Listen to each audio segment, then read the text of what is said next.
If you saw a young boy dying in a gutter, would you walk past and ignore him? Or would you at least take him to the hospital or get him a doctor? You're probably not the world's most virtuous or altruistic person, but you're probably not the most antisocial either. So what would you do? Walk past him and ignore him, or do something to help? Most people would help. That's not because we're God's perfect holy children. That's because we're humans, and humans are social animals. We're animals who survive by sticking together. So you'd probably help the boy. What you wouldn't do is stand there and theorise about it, demand to know why he's there, or who's to blame, or which office of the local authority to complain to. But what if there was a boy dying in a gutter and it wasn't in front of you and you couldn't see him? When it happens somewhere out of sight, it becomes a different thing, something it is possible to ignore. It's not your responsibility. Somehow the reality is obscured behind layers of rationalizations. It's not a boy dying in a gutter anymore, it's become something else, something more remote and intangible, something without obvious solutions. It's become a question of politics. And politics, as we all know, is a tricky subject that should be left to politicians. Reality is relative, you see. Most of reality is not happening in front of your eyes. It's not real. Most of reality is, in fact, politics. You probably know that there are young boys and girls dying out there in alleys and gutters in the shanty towns of the world's poor quarters. But it's one of those remote realities. And what's the reason for it? We could talk about economics or geopolitics, but the truth is they're dying because they're out of sight and they don't really matter and nobody really gives a damn. When the parents have got no money, the kids don't count. In our reality, we value children so much that we've made ourselves paranoid about real and imaginary threats to them. But in global realities, they're not valued. 1 billion people, that's 1 in 6 of the world's population, can't even get clean water. So, their kids get diarrhea, and 5 million of those kids die every year.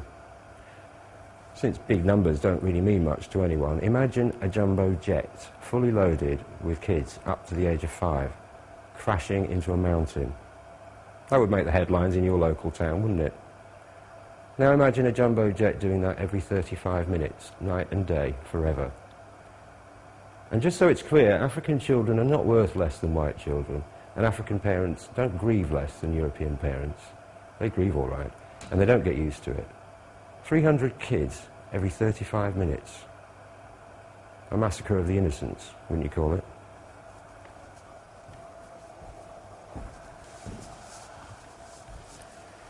Why do famines exist? Too many kids, say some people. After all, we Westerners only have small families. But we only have small families nowadays. In Victorian times, we used to have huge families, because a lot of the kids were likely to die. And we needed kids to look after us when we got old because nobody else was going to. So it seems a bit unfair to blame the Africans for doing now what we used to do before we got good health care and pensions. If there's no food at all, even one person is too many people. So is famine a population problem?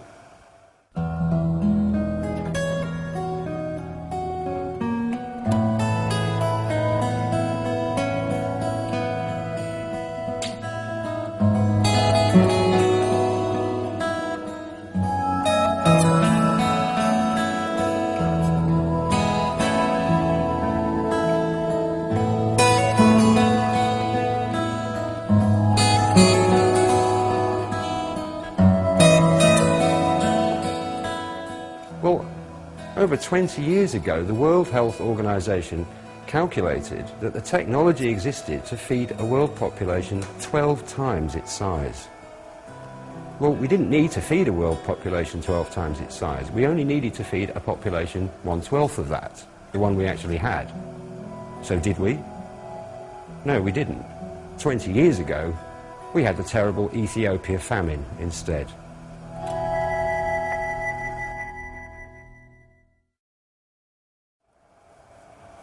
We are lucky in the West, there's no denying it. We don't have a water face, we're not slaves, we're not starving. Our kids get an education, public health, a choice of food, a measure of security and comfort.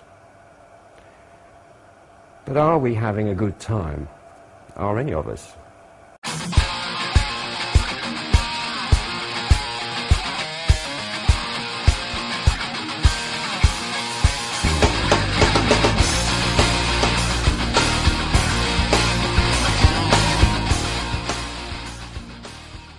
Many of us don't have jobs or careers or prospects. Those of us who do work are forced into the regimentation of the workplace, of bosses, of timesheets and production quotas, reports, key performance indicators, the 9 to 5, the bills, the mortgage, the stress. Our kids are now being made to work harder and from a younger age to become skilled and employable. Kids of 5 are now being given homework. We live in the world of capitalism, and as everybody knows, capitalism is not perfect. It has problems. Everybody knows that what we have to try to do is fix the problems with reforms. That's why we vote for politicians. They're supposed to be fixing it for us. Capitalism is like a car that's permanently on blocks, with some politician underneath it, and another one in the bonnet, shaking his head, saying, oh dear, that looks bad, that does. You keep paying the bills, but the car never gets fixed. You begin to think the politicians don't really know what they're doing. But what can you do? Capitalism may not be perfect, but it's the only thing we have, and after all, it does work. Sort of. Sort of. We have the most advanced technological society that's ever existed. But when it comes to doing something useful, like feeding the people in it, or limiting pollution, or limiting global warming, we can only manage sort of. Here's a question.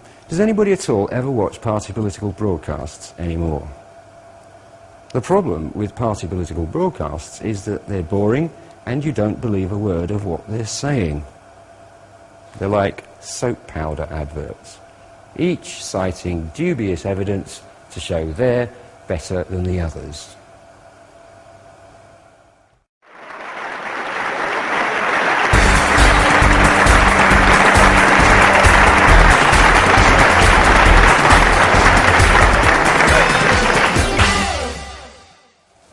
This isn't a party political broadcast, for 2 reasons.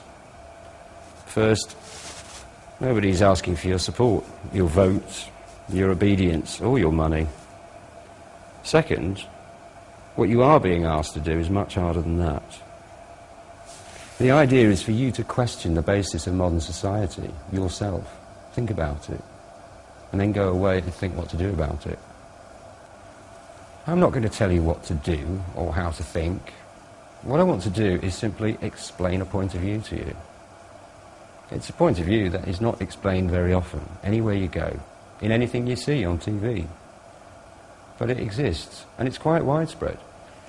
What you do about it is up to you. You can reject it, but it's important to understand what you're rejecting. Politicians talk about this problem or that issue within capitalism. The real reason why politicians all sound the same, and why people find it so hard to be interested in politics, is that they all have this same frame of reference. If you question capitalism itself, you automatically put yourself outside that frame of reference. And that's when the politics of capitalism suddenly becomes meaningless to you. Capitalist politicians make everything sound incredibly complicated. So complicated that you need them to work it all out for you. You have a vote every 5 years. That ought to be enough. What more do you want? You don't really understand. You don't know enough. You're not smart enough. You couldn't really make the decisions. Well, medicine's complicated. It takes 11 years to train a doctor. We couldn't all be doctors.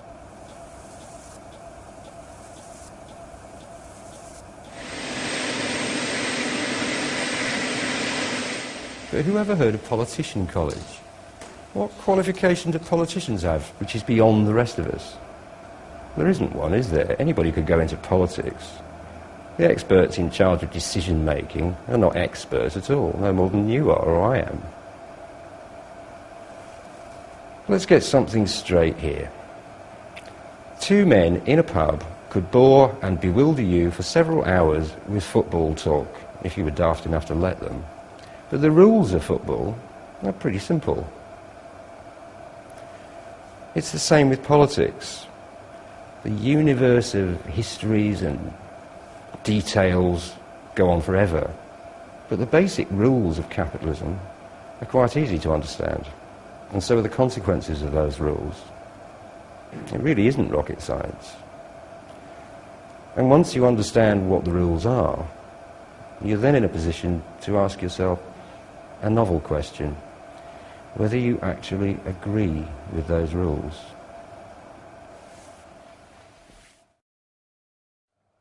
Let's have a look at some of these rules or facts of life. See if you think they're complicated. See if you think they really exist or I've just made them up.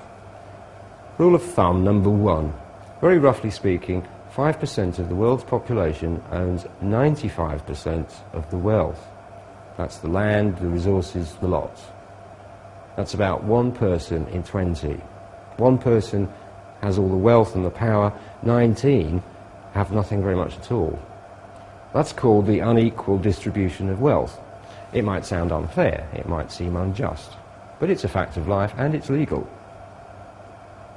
That's not complicated, is it? Here's another rule, a golden rule. The people who have the gold make the rules. That's why it's all legal, in case you were wondering. Here's some more rules in no particular order. Rule 3. The more money you've got, the more you can make. Rule 4. The less money you've got, the less you can get. Rule 5. The poorer you are, the more expensive everything is. Rule 6. The poorer you are, the iller you'll be, the sooner you'll die, and the worse off your kids will be. Rule 7. The poorer you are, the worse your education will be, and the worse your job will be. Rule 8. The worse the pay, the harder the job. Rule 9. The opposite of Rule 8. The higher the pay, the easier the job. For example, company directors get paid, say, 100 times what a warehouse worker gets. But who goes home most exhausted? Rule 10. If you're really rich, you're a capitalist. You don't need to do any work at all. Rule 11. The poor pay for every mistake made by the rich. Rule 12. Rich people start wars, but poor people have to fight. Rule 13. Most rich people get rich by inheriting. Occasionally there's a rags to riches story, but they're vanishingly rare. Rule 14. Most poor people stay poor through hard work, thrift and sacrifice. That's enough rules. You decide, have I made these up? Am I just a cynic? Or do they sound like things that you've thought as well? You'd never get politicians saying any of this, that's for sure. How did all this come about? You might think it's always been this way. It hasn't. But I'd have to spend all day on the history and prehistory of the human race to prove it. And we haven't got all day. Anyway, I'm not really trying to persuade you, only get you to understand what the point of view is. So, instead, let's illustrate by analogy how it all started. I want you to imagine a nursery where 20 kids are playing happily. They have the odd spat now and again, but nothing serious. If you've been in kindergartens yourself, you can see how kids operate. They have arguments, they get over it, they work things out, often without any intervention by the supervisor. They're not skilled at diplomacy or people management, they're just doing what comes naturally. Now suppose that the nursery supervisor did a very strange thing and introduced a new kind of game, Except it's not a nice game, it's a rather sick game with sick rules. In this new game, the supervisor gives all the toys to one child. Let's call him Rex. And all the other children have nothing. They can't play with any toy unless they get Rex's permission first. Now, Rex has all the toys, and so Rex has something else too, a new thing that didn't exist before.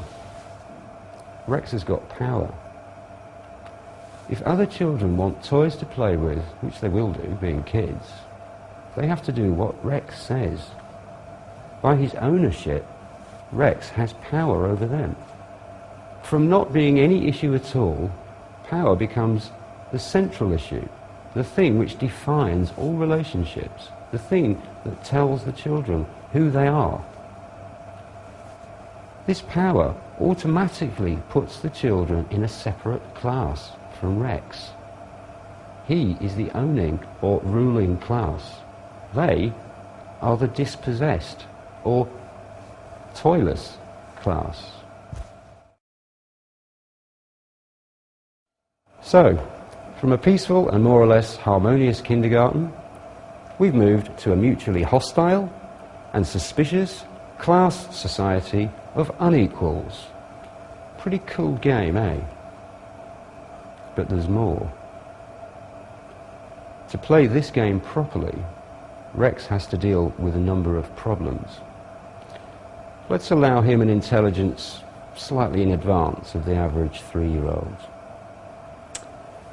First of all, he has to devise strategies for keeping the other children divided amongst themselves, so they won't gang up on him.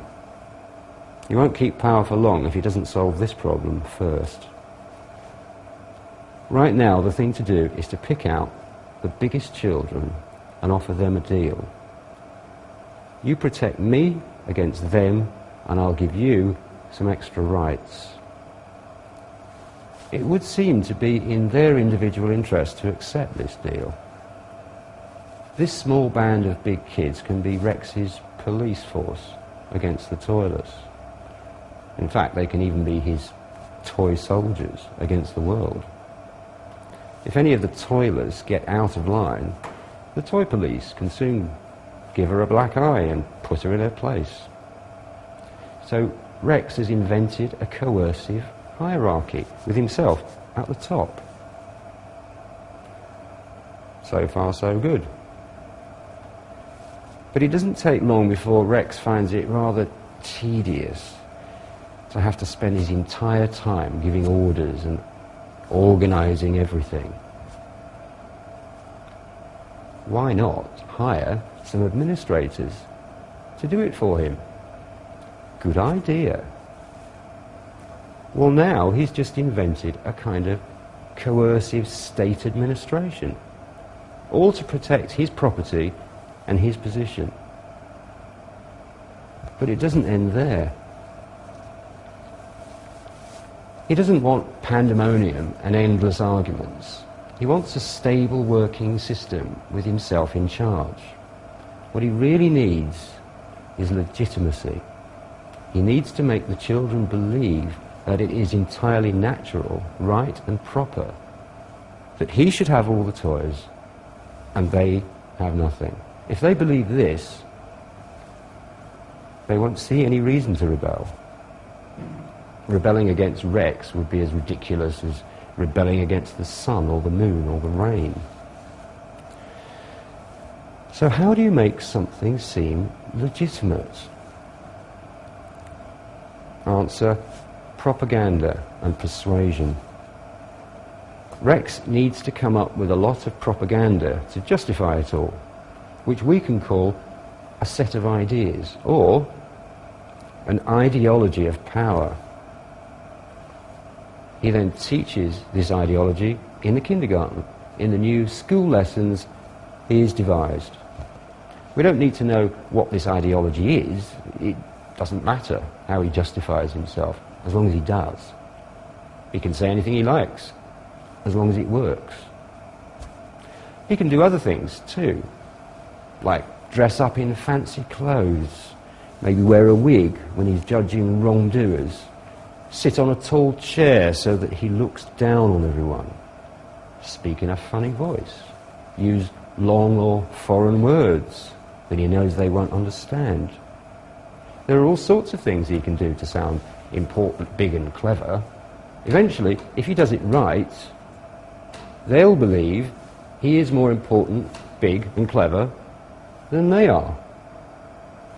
And they'll believe in the natural order of things. He will be the natural order of things to them. They will never rebel. Or maybe they will. What could he do to make doubly sure? In the long run, the best trick is if he can teach them to hate each other. Whites and blacks, boys and girls, Jews and Gentiles, big ears and little ears. Again, whatever works. If they can never trust each other, they can never be too strong for him. So he starts to give treats to the white kids, but extra punishments to the black kids, saying that blacks don't really deserve any better. And he encourages the whites to bully the blacks. Ideology. Divide one way. Clever, hey? But not only that, he tells every boy to take a girl as his personal property. And if she doesn't like it, give her a black eye. He encourages boys to bully girls. Divide 2 ways. Then he can start on religion 3 ways, 4 ways, 5 ways. There are any number of possibilities because children are all different, and you can exploit those differences. And when they're all fighting each other, and he's got them running scared, he can tell them they're all basically criminals who need to be kept in control by his police. He can tell them that they need even more police, more criminal laws, more sin bins, more surveillance. If he's good at it, he can get the children themselves actually demanding more police, more laws, more sin bins, more surveillance. This might all sound very clever, but this is only the sort of thing Machiavelli used to make a living advising Italian princes about. As for the toyless children, it's no use having them just sitting there doing nothing. They should be doing something useful. Otherwise they'll be causing trouble. They need to be put to work. Well, a kindergarten should have new toys, shouldn't it? That's what it's there for. Well, that's what the toyless can do. They can make new toys for Rex. And in return, Rex might pay them with a little bit of temporary playtime. Call it holiday, or weekend, or leisure. Instead of toyless, they can be toilers. The dispossessed class can become a working class. They're kept too busy to think straight, and Rex gets more and more toys. Great. But there's more. Rex has got ambitions for expansion. And he's got his eye on a kindergarten over the road, and all the lovely toys in there. Not only that, but he's worried. His opposite number over there might be thinking about expansion too, into Rex's territory. What Rex needs to do is act first. Get across that main road with a big toy army. And don't forget, he can explain to all the children that it's all a question of defense. Ideology.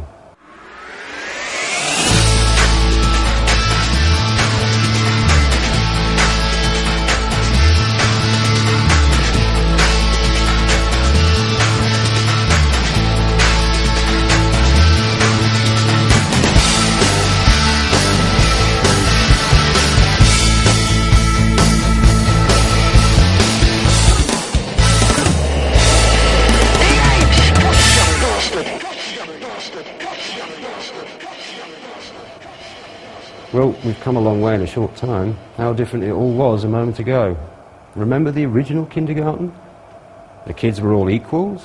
They shared the toys. It was pretty much peace and harmony most of the time. If any kids whisper about those days now, Rex will have them beaten up or put in the corner or the sin bin, or just laughed at. Equality, peace, harmony, sharing. That's just a utopia, an idle dream, a kid's fantasy, says Rex. It never happened. It never existed. It never could happen, says Rex. Just look in the history books I've had printed especially for you. And anyway, says Rex, look at yourselves. You hate each other. You are evil. You beat each other up. You're nothing better than wild animals. You need a strong leader like me to keep you in line. If you were set loose and free to have all the toys, what would you do? You'd kill each other and burn the kindergarten down. I'm going to make you all read Lord of the Flies just to prove it. You're bad. That's why I'm in charge, says Rex. And you know what? The children agree with him.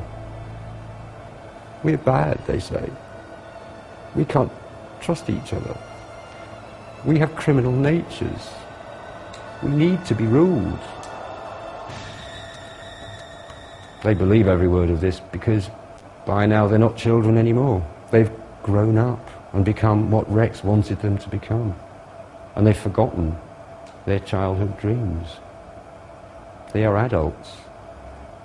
And they accept the world the way it is, the way it has to be. Utopias are fairy tales, children's stories. It's only a story. It doesn't explain everything. We haven't got all day to explain everything. One thing though, in the game I said that the person in charge of the kindergarten invented the game one day, invented the idea of private property and started by giving all the toys to one child. Of course, private property wasn't suddenly invented one day, and it didn't all suddenly fall in the hands of one person. It took a long time. It evolved. If this is the time humans have been around on this planet, then this is about when we invented settled farming and stopped being hunter-gatherers, about 12,000 years ago. Yesterday, really, in fact. So for about 250,000 years, we've been hunter-gatherers, tribal, primitive, nomadic. Hunter-gatherers had private property, personal effects, bead necklaces, favourite flint knives, that sort of thing. Some of it was valuable too, it meant a lot to them. But hunter-gatherers were travellers. They had to follow the herds and the wild game, or actually the vegetation. Since most of their diet was the gathering, not the hunting, they tended to pick an area clean and then move on. Either way, to them, private property was something you had to be able to carry. Small things. Things that were nice but personal, private. Maybe good for swapping. Little treasures of your own. People think the pyramids are ancient. You have no idea how modern, how recent they are in the human story. Hunter-gatherers had no use for monuments and houses and things they couldn't take with them. No point staking claim to a piece of land.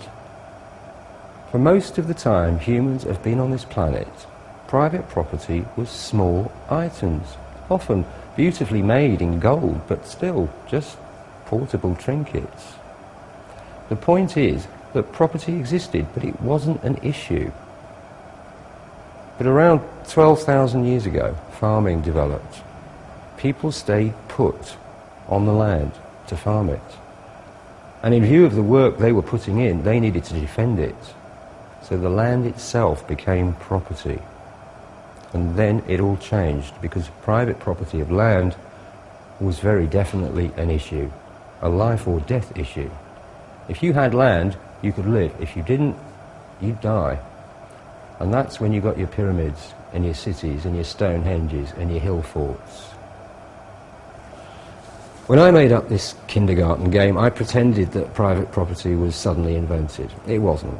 But it suddenly acquired an enormous significance 12,000 years ago that it didn't have before. The agricultural revolution was the beginning of a society that didn't just include the concept of private property, it was actually based on it, built on it, like pyramids are built on the earth. I also lied about all the property being given to one person. It wasn't. Not at first, anyway. So what happened there? The bottom line is, if 10 people start with 10p each, eventually one person will own £1 and 9 people will have nothing. That's how property society works. It's like the game of Monopoly. Eventually one person wins everything and everyone else has nothing. Property society may have been equal when it started off, but it didn't stay equal for very long, and it's never been equal since. Capitalism is a big version of the kindergarten game, but the stakes are a lot higher. Imagine playing Death Monopoly, where the rule was that every player who lost all their houses had to have a bullet in the head. You wouldn't play, would you? Capitalism is like a game of Monopoly with life or death outcomes.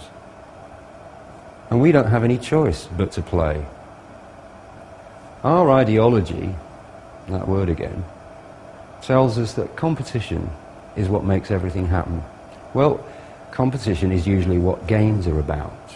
And it can be lots of fun when it's a game. Cooperative games aren't usually that exciting. But we're talking about amusement, not life and death. Forcing people to play a competitive game where most of the rules are rigged to begin with and the outcomes can be fatal is not funny. It's pretty sick. We think competition runs the world, but all it does is keep us running, often for sheer terror.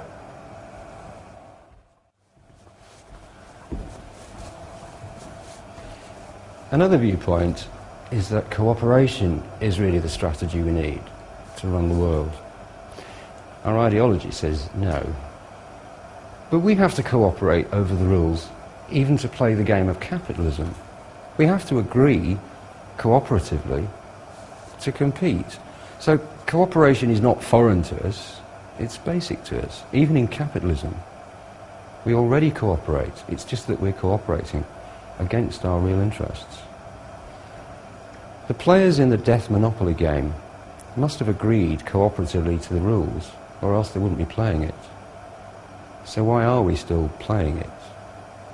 Our ideology says that it's the only game there is. Is it?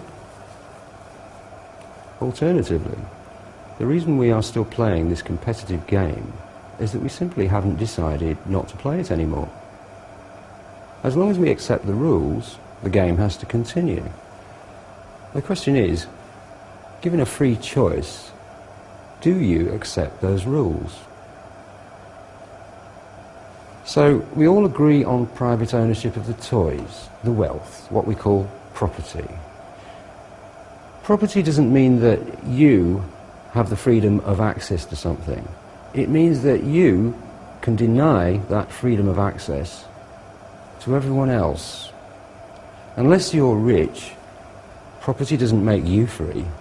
It puts you in chains. Think about this. If I could own the air you breathe, in other words, deny you access to it, I would be master of the world, and you would all be my slaves. You might not think that was very fair, but fairness has nothing to do with it. That's how the rule of property works, and we've all agreed to it. Everything, trade, markets, competition, scarcity, wars, poverty and the rest, they all stem from this one principle. It's a sacred principle. It's older and more sacred than the Bible or the Quran. It's more sacred than life itself, or at least that's the way we've been taught. Ideology. And because of that ideology, we believe it's right that the rich should be rich, and the poor just have to be poor. And so the game continues. What you have to do is ask yourself why you're playing this game of private property and what you're really getting out of it. Now, you might own some property, most of us do. You might even own your own house or car, although you've probably got them both on credit that it'll take a lifetime to pay off. Instead of that, ask yourself what security you really have. You still have to work. You could always lose your job. And you live on a planet which is heating up while the chimneys go on belching smoke and the politicians go on belching smoke screens. This game we're playing, it's not going to last forever. When the forests are finally gone and the ice caps finally melted, it may be too late then to question these rules, death monopoly. There may not be any property left worth owning. Some people say that capitalism is the end of history. In fact, arguably, capitalism may be the end of us.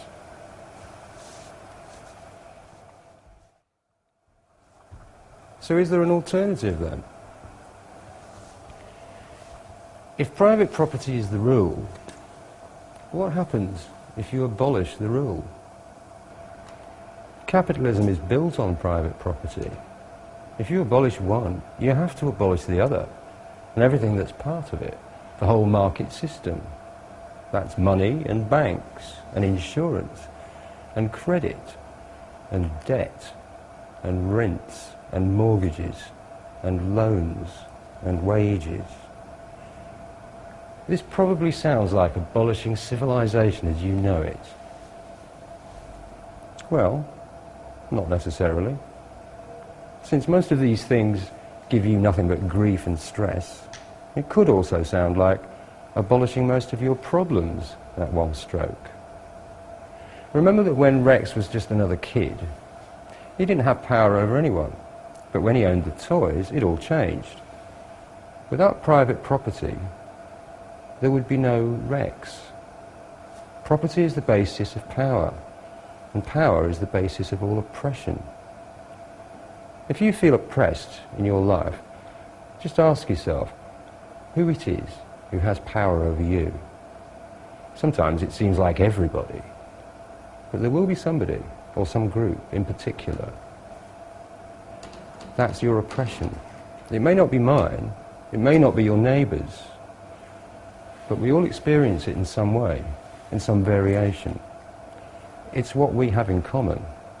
It's not who has power over us that is the same. It's the fact that somebody has power over us that is the same. Without property, there are no hierarchies, no rulers, no bosses, no leaders, no government elites, no you do what I tell you or else, no second-class citizens. Without property, nobody has power over anyone. That could sound like the end of civilization as we know it. From a different perspective, it could sound like the start of civilization. Without private property, there'd be no money for wages, so people would have to work for free. If you weren't being paid anyway, you could choose your job. But why would anyone do anything at all, you ask? Well, why do you do your hobbies? Nobody pays you. People like doing things, especially useful things. And remember, with no bosses, work would be quite a different experience. Of course, you wouldn't want to do your hobby for 60 hours a week. But when you consider the number of money-related occupations in capitalism which would be abolished, there would be an awful lot of people with nothing to do. If they all helped out with useful work, perhaps a post-capitalist society could reduce necessary work to a fraction of what it is today. Perhaps 10 hours a week, rather than 30 or 40 or 50? Another thing, without private property, there'd be nothing really to fight over. Wars are always about property, or trade routes, getting them or protecting them, one way or another. They can pretend it's all about God or freedom or some such thing, but it's dollars that pay for wars and it's dollars that cause them. And what's really ironical is that wars are always fought by poor people on behalf of rich people. You don't think Rex would start a fight with next door's nursery and then do his own fighting, do you? What would be the point of that? Without property, the only fighting you'd ever be likely to see would be historical reenactment displays. Oh, there'd be disputes, sure. But real fighting? Wars? Well, I can't see it. Without property and money, there'd be no rent, or interest, or profit. Now, profit is the incentive that drives production in capitalism. So does that mean that in post-capitalism we'd all just starve? Profit is not the only incentive for doing things. It's not even the best. The best incentive is simple need. We'd make things because people need them.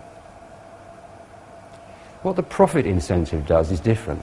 It only produces to make money, so that some millionaire can make a quick killing producing things people quite often don't need, but are told by advertisers that they do need. It doesn't concern itself with need as such. So, if 1 billion people need clean water, but can't pay for it, the profit incentive finds no incentive. They just have to do without. With profit, there's also the risk of loss. So, there is a good reason to save money by producing cheaply, or shoddily, or to make things to fall apart, so people have to buy them again, and then dispose of the waste as pollution, because it's cheaper than recycling and reusing.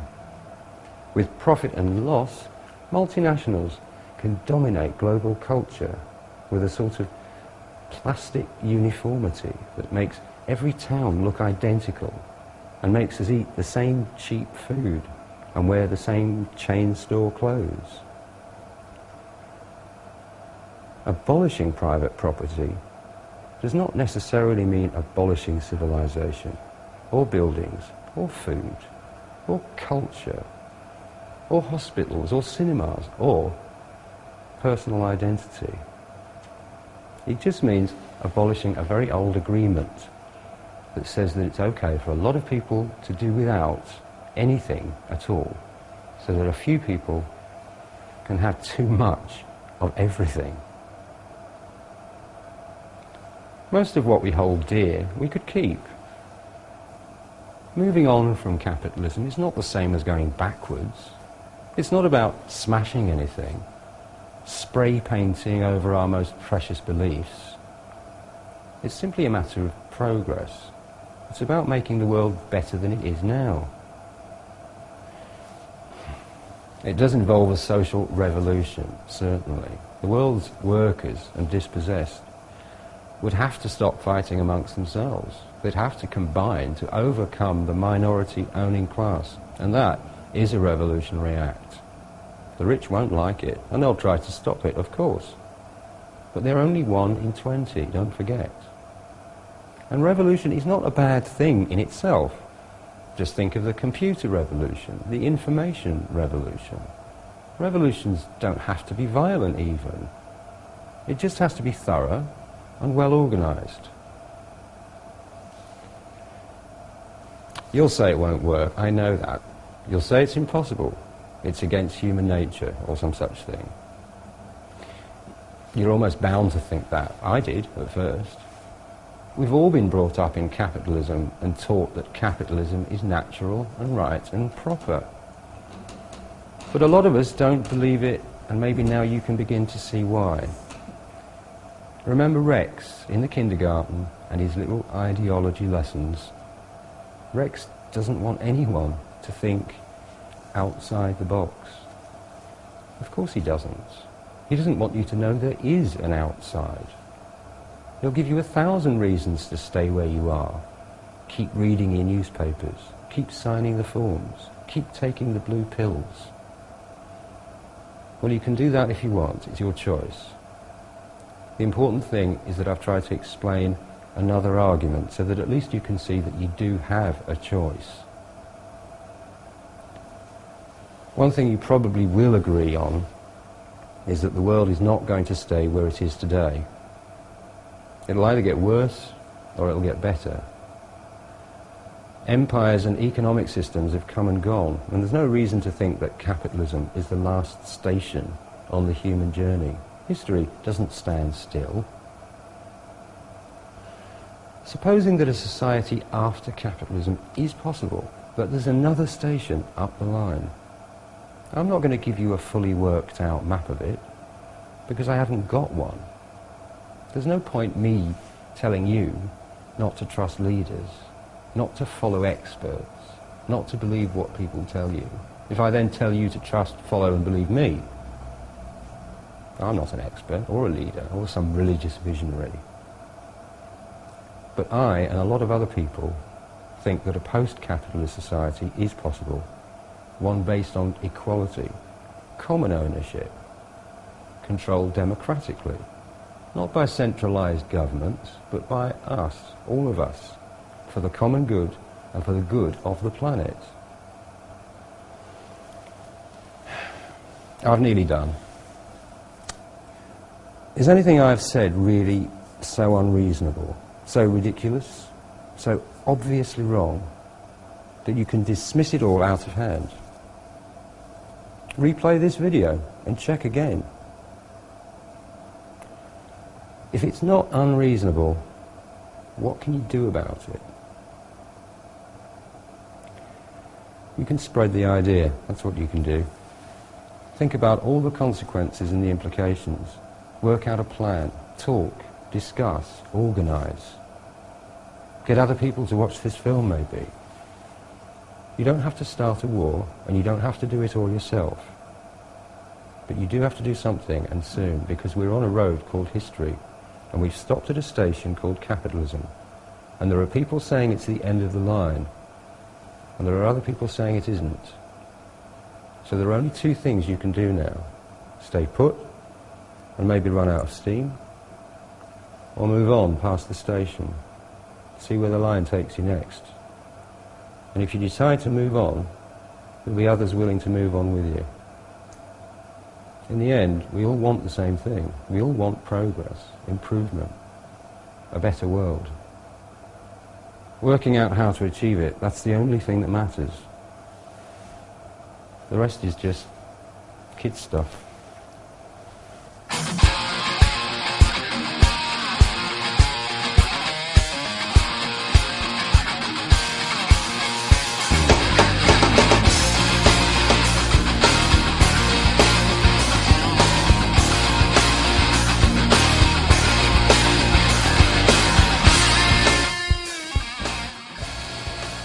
Anyway, I'm not trying to really persuade you. I'm only trying to get a just class society of unequals. Pretty cool.